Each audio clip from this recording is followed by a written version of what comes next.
All right, this is about as bad as it gets for toilet repairs. This flush valve is just old and it's doing some funky things. It kind of works, but it's not sealing, and the gasket underneath is just deteriorating. So we're gonna upgrade it. This is an American Standard Champion flush valve. And we also have the toilet tank gasket kit here and bolt kit. I shut off the water. We're gonna need to disconnect these screws. Underneath the toilet, the bolt is a 1/2-inch socket. I'm gonna get these tightened or loosened, and we're gonna get this tank down so we can work on it.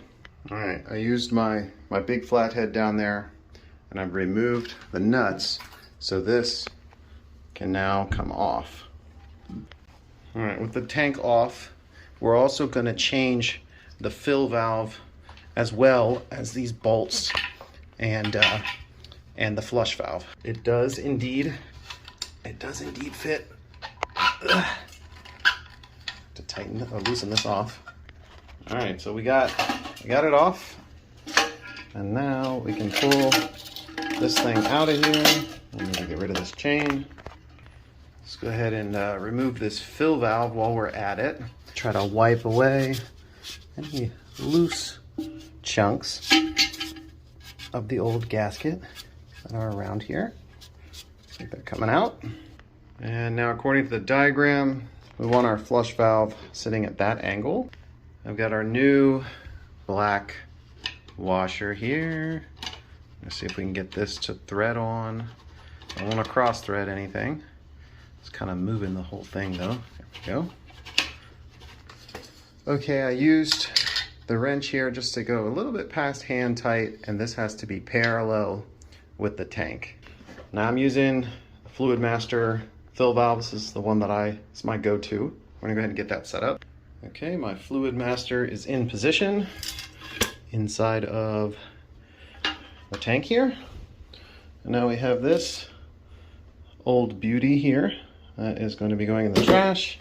And we got our new nut and bolt kit. So I just wiped that out, and it looks like we're gonna want this to be parallel, that line there, with the tank as well, which to me makes more sense to put it on the bottom of the toilet.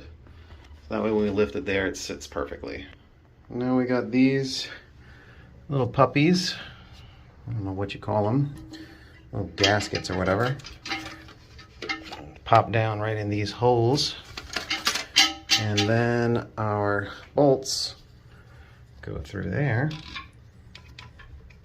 And then I'm hitting the tank here, they should go right in through there. All right, what I'm doing now is I'm going under the tank and just basically hand tightening this little nut onto those screws. It says to not over tighten these things, so I'm just going hand tight basically. All right, now I'm just giving them a bit of a snug, trying to get this tank to be solid and not so wobbly. All right, you'll know when to stop. Basically, there'll be like virtually no gap there between the tank and the bowl, and you can feel it. You don't want to crack this porcelain. Now we just need to connect our water supply line back up, easy peasy. Not to over tighten on that. If you need a new gasket there, go for it. And this feed tube is just gonna go right in here, just like so. It's a little bit kinked there, but I think it'll be okay.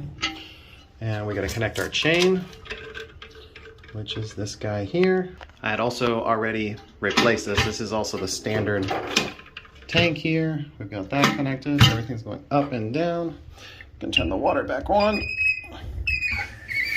And we are filling. Now we just need to adjust the height. I can see that this was even too much water, so I'm gonna adjust the level of the water here so it's not like splashing out. And then we'll check and make sure the bowl is filling up. Okay, our fill valve is not giving us enough water, so I'm gonna shut the water off again and then move this fill valve a little bit higher. You do that by, there's like a little white locking ring under the fill valve. You pull that down and then you can pull the whole fill valve up and then put the locking ring back.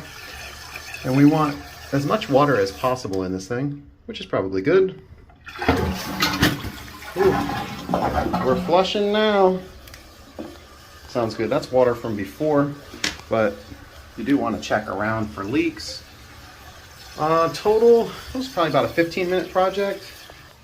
So just to recap, I used the nut and bolt gasket kit, a fill valve, the flush valve, and the handle, and this American Standard Champion is completely rebuilt now. Hope that helps somebody.